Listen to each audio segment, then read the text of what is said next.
So I just got done reading an opinion issued recently by the Third Circuit Court of Appeals. C.H. Robinson just had to pay $125,000 for cargo damage to Tom's Chocolate. I guess it was chocolate liquor that was destroyed during transportation.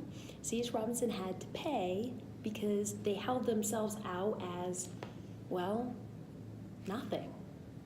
This is interesting, guys. Usually in our industry, we consistently say, don't hold yourself as a carrier, don't hold yourself out as a carrier. But here, they didn't say they were a carrier, but they also never said they were a broker. In this case, they interviewed, this is interesting too, they not only interviewed, but in our world it's called deposition, they deposed as witnesses the customer sales rep for Tom's, the shipper, and an account coordinator for the broker.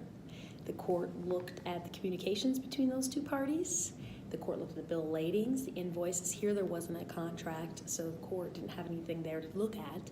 They looked at C.H. Robinson's terms and conditions, and the court said nowhere C.H. Robinson never produced any evidence saying that it ever informed Tom's that it was only a broker.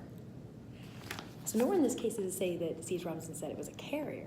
It just said C.H. Robinson never said it was a broker. So what does this mean for us?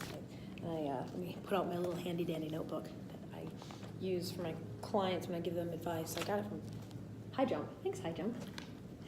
So this means that if you have a contract, I want you guys to clearly state that you're a broker. Most of us do that anyhow in the beginning of our contracts. But let's take it more further steps. So if you have terms and conditions, we got to make sure those state you're a broker.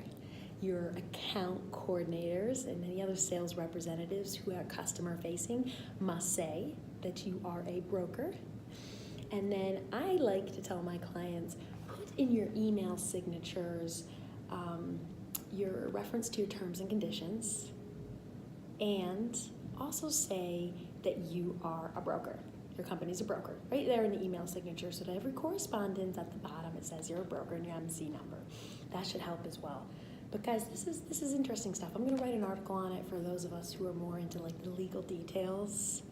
But I hope this helps many of you out there in keeping us on point with what the courts say a broker is a carrier and has to pay for cargo damage. So bottom line, don't be wishy-washy. You can't hold yourself out as nothing. You can't say you're a carrier. You must clearly state you're a broker.